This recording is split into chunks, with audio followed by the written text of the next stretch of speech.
suficiente. ¿Vale? Bien, pues ya pasamos a los agentes biológicos que se definen, en este caso, pues son seres vivos, microscópicos, que son de naturaleza diversa, pueden ser bacterias, virus, hongos y endoparásitos, como son artrópodos o helmintos, que pueden estar presentes en los puestos de trabajo siendo capaces de producir efectos adversos en la salud, como son procesos infecciosos, tóxicos o alérgicos para la salud de los trabajadores. Esta clasificación ya la vimos en la parte introductoria, que pueden ser, como digo, virus, bacterias, hongos y endoparásitos, y dentro de los endoparásitos están los protozoos, que son organismos unicelulares, y los metazoos, que son pluricelulares. Y dentro de los metazoos o pluricelulares están los helmintos o gusanos o los artrópodos e insectos. Y también estarían los ectoparásitos, que en estos casos son pues, pulgas, piojos, etc. O también garrapatas. Las vías de entrada al organismo, pues prácticamente coinciden con las que hemos visto para los agentes químicos, que son la dérmica, a través de la piel, ojos o mucosas, la digestiva, por ingestión, la parenteral, a través de una herida o inoculación, por ejemplo, con una jeringuilla, y también la respiratoria por la inhalación de aerosoles, tanto de polvos, de escamaciones de insectos, pelos de animales, materia fecal seca, serrín, polen, esporas. Los agentes biológicos, según el Real Decreto 664 del año 1997, en el cual se establece pues, las medidas que hay que llevar a cabo para tener controlados adecuadamente este riesgo biológico en el trabajo, ¿vale? Pues como veis lo clasifica en 4 grupos, 1, 2, 3 y 4, y en base al riesgo infeccioso, el riesgo de que produzcan alguna infección o enfermedad, o también en función del riesgo de propagación y también de si existe o no existe tratamiento eficaz. Los del grupo 1 es poco probable que causen alguna enfermedad. No existe el riesgo de propagación y el tratamiento pues es innecesario, ¿de acuerdo? O sea que no es tampoco relevante este riesgo, los agentes biológicos de este grupo. Los del grupo 2 pueden causar enfermedad y constituir un peligro para los trabajadores. El riesgo de propagación es poco probable y sí existe tratamiento eficaz. Los del grupo 3 pues son aquellos que pueden provocar una enfermedad grave, ¿de acuerdo? Y constituir un serio peligro, o sea, ya es un peligro mayor para los trabajadores. El riesgo de propagación es probable y sí existe tratamiento eficaz, ¿vale?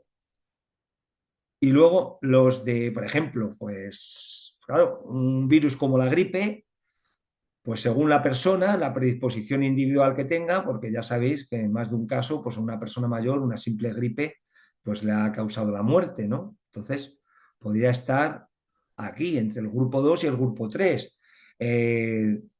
Por ejemplo, el SIDA, pues antes estaba dentro del grupo 4 porque provoca una enfermedad grave y constituyen un serio peligro para los trabajadores. El riesgo de propagación es muy probable y no existe tratamiento eficaz en la actualidad. Pero bueno, ya se está oyendo de que hay tratamiento para el SIDA. Entonces ya ha pasado de ser del grupo 4 al grupo 3.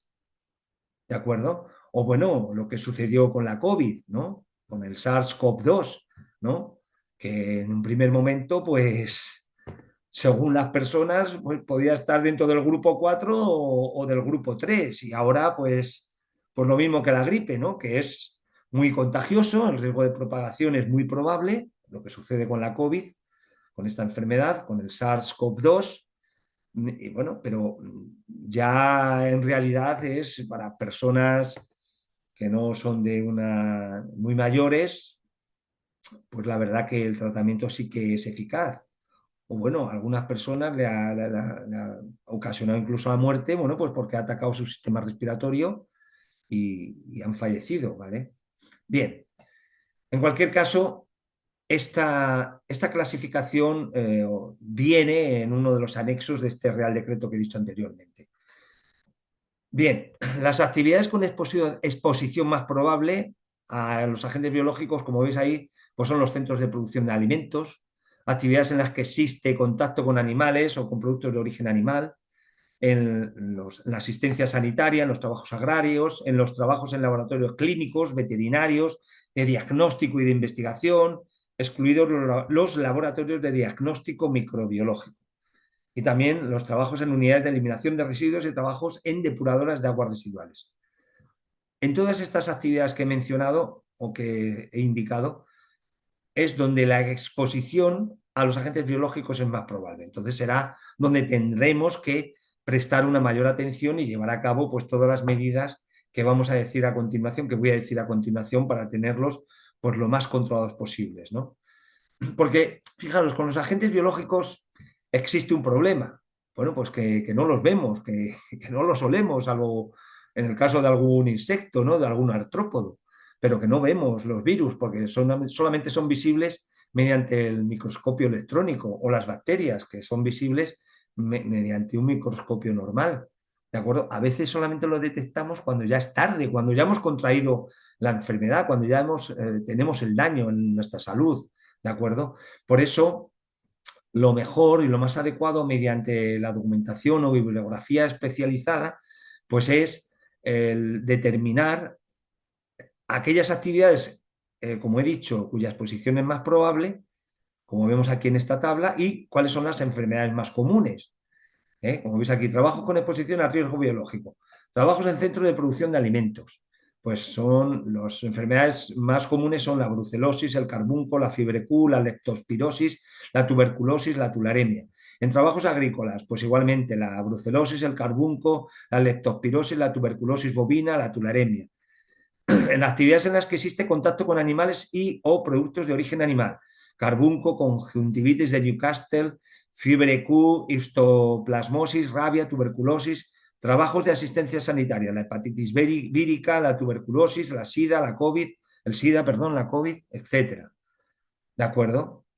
O sea que aquí nos tenemos que documentar, coger la guía técnica del Instituto Nacional de Seguridad y Salud en el Trabajo del Real Decreto 664 del año 1997, que ya he indicado, sobre los agentes biológicos y, bueno, pues ver cuál es nuestra actividad y pues llevar a cabo todas aquellas medidas de control y de protección organizativas, etcétera, para tener adecuadamente y debidamente controlados este riesgo a los agentes biológicos, el riesgo biológico.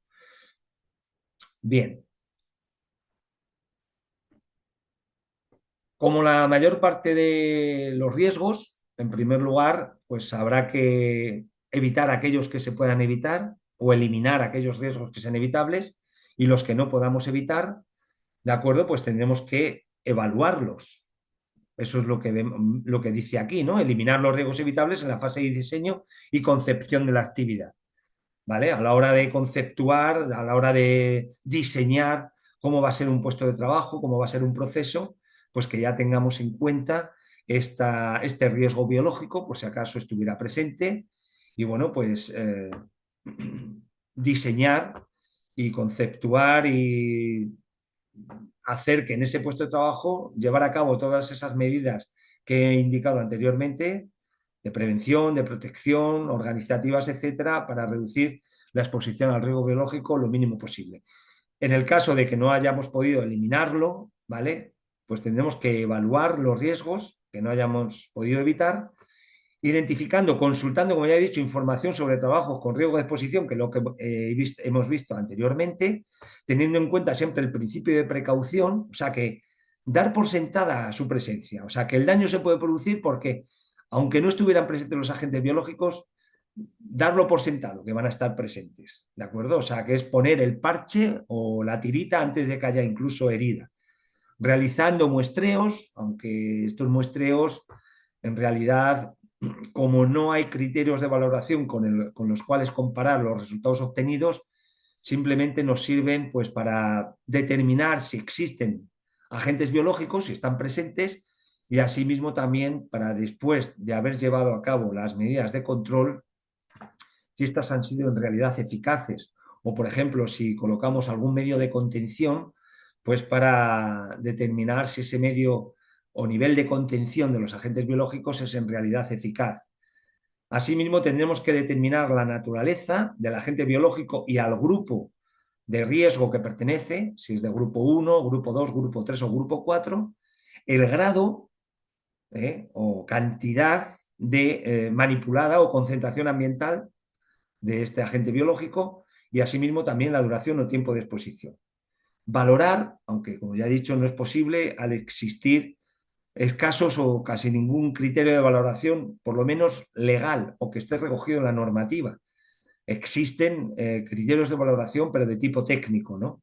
Y si la situación después de comparar, después de haber realizado la medición y comparar con esos criterios de valoración de tipo técnico, si los valores obtenidos o los resultados obtenidos son o superan esos criterios de valoración, bueno, pues adoptar esas medidas de corrección o corregir adoptando esas medidas de control.